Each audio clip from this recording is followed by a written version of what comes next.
وَلْتَكُنْ مِنْكُمْ أُمَّةٌ يَدْعُونَ إِلَى الْخَيْرِ وَيَأْمُرُونَ بِالْمَعْرُوفِ وَيَنْهَوْنَ عَنِ الْمُنْكَرِ وَأُولَئِكَ هُمُ الْمُفْلِحُونَ. Hadirnya malaikat pada saat dia meninggal untuk mengurus jenazahnya dan memikul jenazahnya.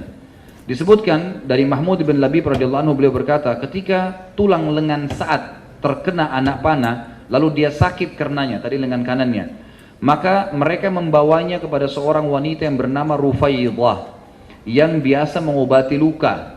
Jika Nabi SAW melewati Sa'ad, beliau menyapanya, mengatakan, bagaimana keadaanmu sore ini, bagaimana keadaanmu pagi ini. Maka Sa'ad menjawabnya,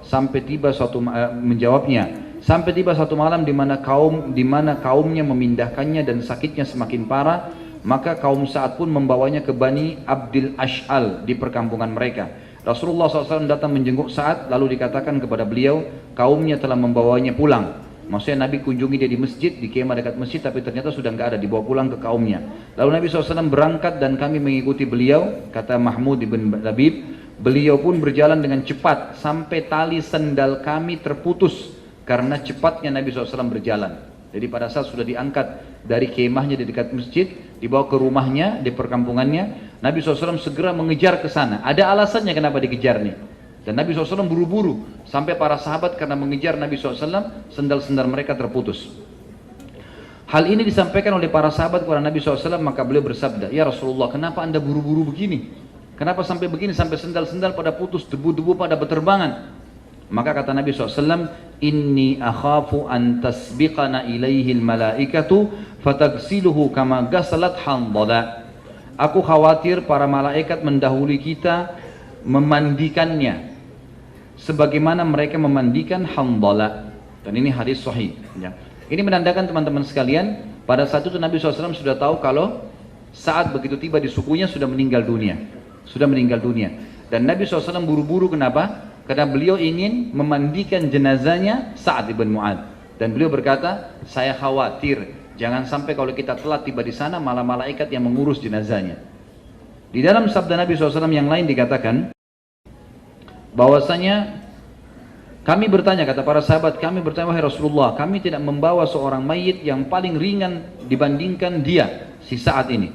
Maka kata Nabi SAW, ma yamna'uhu an yakhiffa wa qad habata minal malaikati kada wa kada lam yahbitu qattun qabla yaumihim qad hamaluhu ma'akum.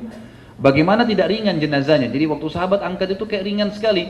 Sebagian athar menyebutkan seperti jenazah itu kalau mau dipindahkan ke tangan yang lain seperti sebuah kapas, ya, yang sangat ringan sehingga mudah pindah di pundak-pundak para sahabat. Mereka bertanya, Rasulullah, kami belum pernah mengangkat jenazah. Bagaimana kalau jenazah kemudian seperti kapas, sangat ringan, gitu kan?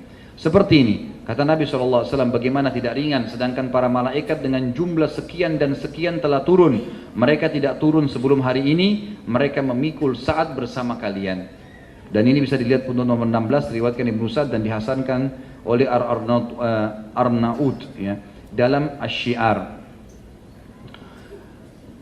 Ada riwayat lain menyebutkan juga bahwasanya Nabi SAW bersabda, Hadal abdus salih alladhi taharraka lahul arsh wa futihat abwabus sama wa syahidahu 70,000 minal malaika lam yanzilu ilal ardi qabla dhalik laqad damma dammatan thumma ufrija anhu.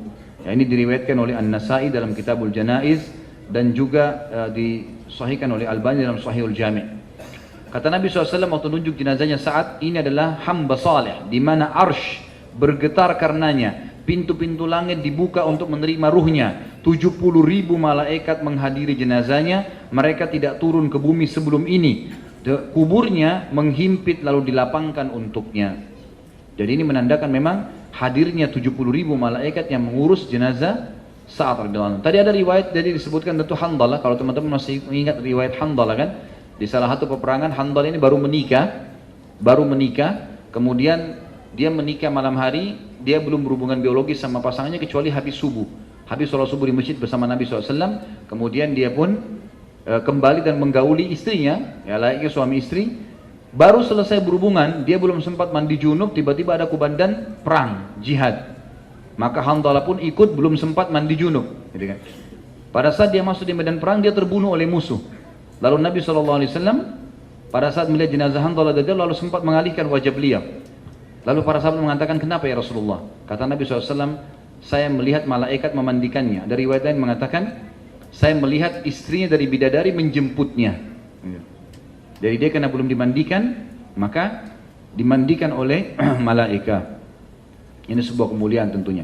Jadi teman-teman sekalian, memang sahabat ini orang yang sangat luar biasa yang harus dicontohi. Nanti kita ambil dalam masalah durus wal ibar, pelajaran-pelajaran kita.